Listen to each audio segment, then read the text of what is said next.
we have understood about the classification of constraints. Constraints can be of two types: holonomic constraints or non-holonomic constraints. So those constraints, those systems which doesn't have any holonomic constraints are called non-holonomic system. Non-holonomic constraint means what? Non-holonomic constraint means the constraint equation doesn't have an algebraic form. Okay, it can be an inequation or it can have a differential constraint equation. Those are called non-holonomic constraint equations. Okay, and if a particular system contains at least one non-holonomic constraint equation, then we will be calling that system as non-holonomic system. Okay, for example, bicycle motion. So it's a bicycle motion. That system is itself is a non-holonomic system because it contains a non-holonomic constraint equation. Okay. We are not going to discuss anything regarding non-holonomic system in this lecture. Okay. Our interest is purely with respect to the holonomic system, namely a system where all the constraint equations are holonomic constraints. Okay, that means all the constraint equations has a an algebraic form. Algebraic form of this like this. This is the general form of a constraint equation which is holonomic in nature. That is f of a function of x, y, z t equal to 0. This is for a single particle. Alpha index, it's for if it has more than one constant equation, then one constant equation will be f1 f1 xyz t equal to 0. Another constant equation will be f2 xyz t equal to 0. Example: simple harmonic oscillation, simple pendulum, z equal to 0, that is f1. Okay, z is f1, and x square plus y square equal to l square. That means f2 is x square plus y square minus l square. That is f. For simple pendulum, f1 equal to z equal to 0, that is one constant equation. f2 equal to x square plus y square minus l square equal to 0, that is another constant equation. So these are the two constant equations. Okay, both contains x, y, z, and t is not there for simple pendulum, but t is sometimes there if the pointer. We have already encountered that problem example. So this is the constant equation, type of constant equation that you will see if you have more than one particle. Then you will have xi, yi, zi. That means corresponding to every particle. So here I is 1 to n. N is the number of particle of the system, and alpha is the number of constant equation, total number of constant equations k. Okay. So again, further, if time is explicitly present in the constant equation, like here it is not explicitly present, so f is not a function of time. Okay, so del f del t will be equal to 0. So this type of systems are called scleronomic constant equations. Scleronomic constant equation. And if this f this constant equation contains a time, for example x minus vt square plus y square minus l square, if this is your f, then f is a function of time, del f del t, partial derivative of this f with respect to time is not equal to 0, then we tell that system to be reonomic system. Scleronomic system, reonomic system, these are the two parts of holonomic systems. Okay, and please, again I am telling, we are only considering holonomic constraints to be discussed in this particular lecture. Okay, throughout our lecture of classical mechanics, here we will be discussing only for holonomic constraints what we can do. Okay, now what was the starting point of all these discussions? We started our discussion by telling that Newton's equation of motion is not sufficient to deal with constraint systems. Okay, what we had to do if we want to tackle a constraint system using Newton's equation of motion, we needed to add an extra force, reaction force we called it.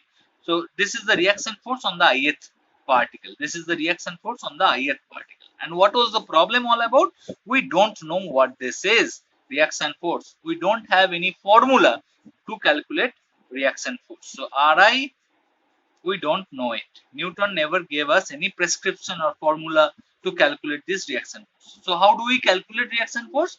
We, for every system, we just go from system to system, and we by our intuition we need to think of a reaction force corresponding to that particular system. If you have more than one particle, you will be in trouble. Okay, you again have to go through a very difficult calculation to understand the reaction force. Okay, we want to get rid of that trouble. Okay, so Lagrange was the first person who tried to find out a formula for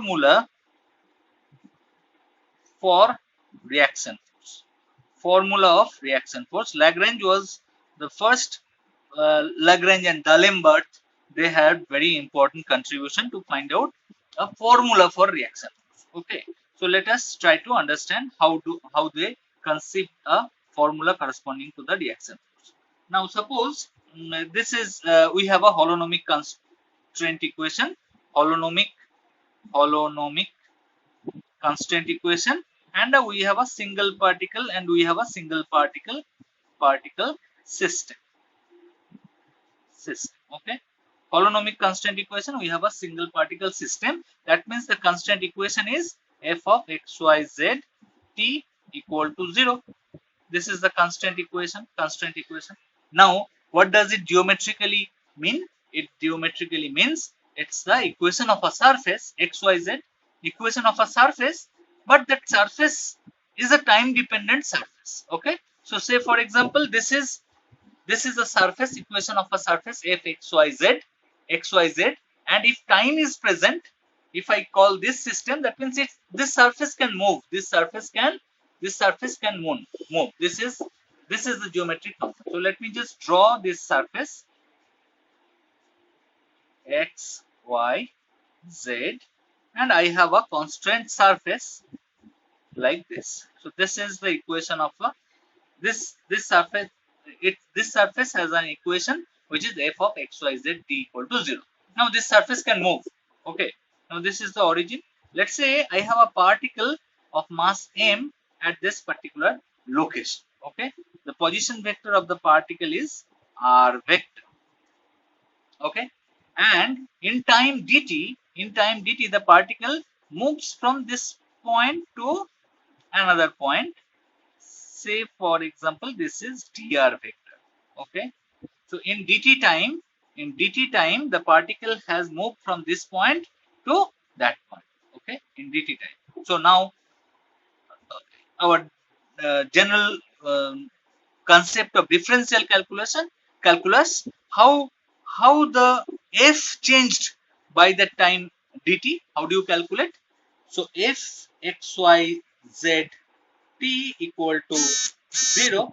Okay, so df is equal to del f del x dx plus del f del y dy plus del f, you have to go to that side, dz plus del f del t dt. Okay, now if I write down, so I cap del f del x plus j cap del f del y plus k cap del f del z dot product with I cap dx plus j cap dy plus k cap dz plus del f del t dt. Okay, now I can write down I del x plus j del y plus k del z. This operator operating on f dot, what is this? This is nothing but dr vector. Okay, where r is the position vector x I cap plus y j cap plus z k cap of the particle. Okay, so at time t, so this is dr vector plus this term del f del t dt. Okay, now what is this? What is the name of this operator? That is nothing but gradient operator, grad f dot dr plus del f del t dt. So this is df. This is df. Okay, now now let's say, so this is a holonomic constraint equation. It can be either scleronomic constant or rheonomic constant. So case 1, let us assume that this constant is a scleronomic constant. That means this f is not a function of time. That means this is a fixed surface. This surface doesn't change. The particle is moving from this position to this position. The surface by that time, in this during this dt time, the surface did not move. That is the meaning of scleronomic constant. Okay. So del f del t is equal to 0. Now if del f del t is equal to 0, then df is equal to grad f dot dr. Okay. Grad f dot dr. Fine. Now also we this constant equation itself is f is equal to 0. So df itself is equal to 0. That means what do we get? Grad f dot dr equal to 0. What do you mean? What is the end result? That means grad f, this dr is perpendicular to grad f. Okay, dr is perpendicular to grad f. Okay. Now we also know that from our experience we know that the reaction force is also perpendicular to dr on the surface. Okay, so this is the point. The particle was here at time t. The particle was at this point at time t plus dt. So this is dr vector. So reaction force on the particle is perpendicular to this surface. Okay, that means r is perpendicular to dr. So from these two equations, what is our conclusion? Grad f is also perpendicular to dr and r is also perpendicular to dr. That means r must be proportional to this grad f. We can say that. That means I can get an equation corresponding to the reaction force, that is equal to lambda grad f, where this lambda is a constant, proportionality constant.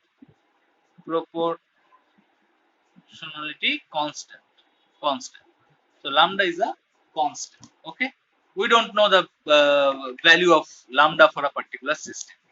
So let's take case 2. Now case 2, we will take rheonomic constraints. Rheonomic constraint means del f del t is not equal to 0. So I cannot write down that grad f equal to this thing now. So in this case, grad f dot dr plus del f del t dt is equal to 0, because del f del t is not equal to 0 in this situation. Now, so how do you get a reaction force corresponding to this grad f type of equation? This type of equation, you cannot write down grad f perpendicular to dr for this case. So what Lagrange did is that he did some trick. Say, so this thing you need to understand. Please focus on this hand. So let's say the particle was at this location at time t. Okay, the particle's location at time t plus dt was this. Okay, so this is dr vector.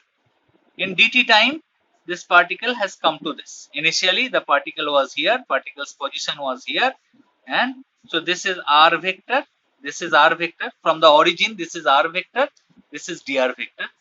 So this is r plus d.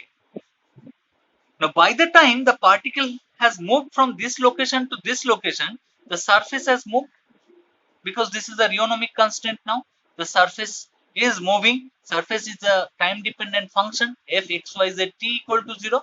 So by the time the particle has gone from this location to this location, the surface has moved. So you cannot say that dr is on the surface at all the time t. During the time t plus dt, this vector dr is not on the surface, because surface has moved. Okay, that's why you cannot say that grad f dot dr is equal to 0. Okay, now what he did is that it may so happen that the particle did not move to this location, rather the particle has moved to this location. Ye bhi to possible hai. This is also possible that particle has not moved to this location, particle has moved to that location. Let's call that dr prime. This also happened during a time interval dt. Any one of them has happened, but mathematically both are possible. Mathematically many other directions are possible. The particle may have gone to that direction also. The particle may have gone to that direction also. Okay, so let us consider two possible uh, location of the particle after time t plus dt. Please understand that dr is not on the surface, dr prime is not also on the constraint surface at all the time. Okay, both are mathematically possible, both are not simultaneously possible. It's not practically physically possible for the particle to move to that location as well as that location. Okay, but the particle could have moved into this location, particle could have moved into that location. So that is our point, both are mathematically possible. Now if I consider this dr, so this is dr vector and this is dr prime vector. Both phenomena has happened during the time interval t and t plus dt, t plus dt. Okay, fine. So this is r vector, position vector, this is r, and this is okay, this is dr prime. Fine. Now so I can write down this equation corresponding to dr prime as well. So the what will be that equation? Grad f dot dr prime plus del f del t dt equal to 0. This term will not change because time has not changed. This phenomena also has happened during time dt. So these two things will be same. Now if I subtract these two equations from each other, that means what do I get? Grad f dot dr minus dr prime equal to 0. Okay, now let me just call this particular vector as delta r equal to dr minus dr prime. Okay, what is this delta r? Here this is delta r. If you notice carefully, whatever be the location of the surface, this vector will always be on the surface, whatever be end points. These two are end points. So if I join these two end points, these two end points are on the surface. That means this vector will also be on the surface at any time.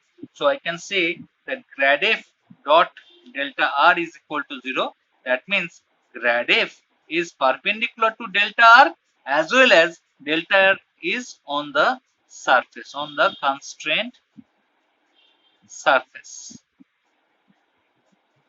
Okay, and also again we will be showing that the reaction force is also perpendicular to the surface.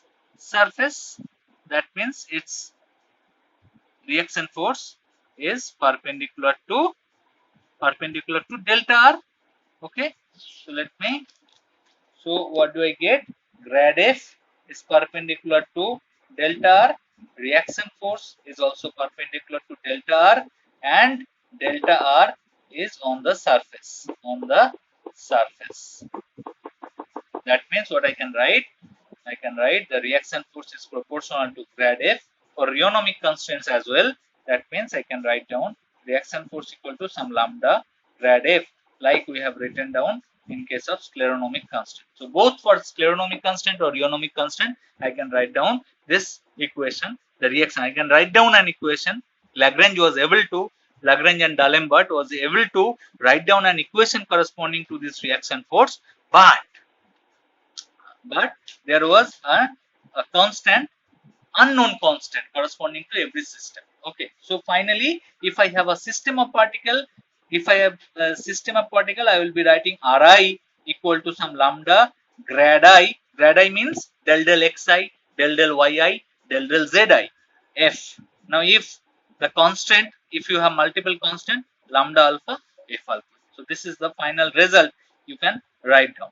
So the modified Newton's equation after this correction, after this finding, so mi Ri double dot equal to fi external plus lambda alpha grad I f alpha, grad I f alpha. Okay, so this is called Lagrange equation of first kind. You can understand that you cannot find out lambda alpha if you don't observe a particular system. That means the question has just changed. A physical problem has converted into a mathematical problem. I mean, the same question remains initially you needed to find out reaction force intuitively. Now you have to find out lambda alpha intuitively. Nothing was gained from this equation. So this is kind of a we need to move on from this. This is not the solution of the problem that we are searching for. Now please notice one thing here. This is an interesting factor here, that the reaction force is perpendicular to this virtual, okay, by the way, sorry, this delta R is called a virtual displacement of the particle. Virtual, why? Because see, delta R equal to dr vector minus dr prime vector. This is not a displacement actual. Nobody is displacing, because you see here this displacement is not actually happening, because the particle cannot stay here as well as here, and the particle is not going from this location to this location. So this is kind of a virtual displacement. Its dimension is of the order displacement, but there is no such displacement happening. Okay, no such displacement is happening. That's why we call it a virtual displacement. Okay, and the reaction force on a particular particle is perpendicular to this virtual displacement on the ith particle. That means I can say that Ri dot delta Ri for all the particles I equal to 1 to n is equal to 0. This is a very important rule that is called principle of virtual work. Principle of virtual work. And you can see that sum total of all the virtual Ri dot delta Ri, Ri is the reaction force and delta Ri is the virtual displacement. Force into displacement equal to work. So we call this virtual work corresponding to ith particle. If I take a sum over all the particle, that will be equal to 0. So total amount of virtual work done by all the particles will be equal to 0. That is also physically kind of understandable. So this is called principle of virtual work. So today's lecture, I have learned two things. We have learned two things, that is the modified Newton's equation, how we can write down an expression corresponding to the reaction force for scleronomic constant as well as rheonomic constant, and this from that discussion it comes out that we get something called principle of virtual work. Okay.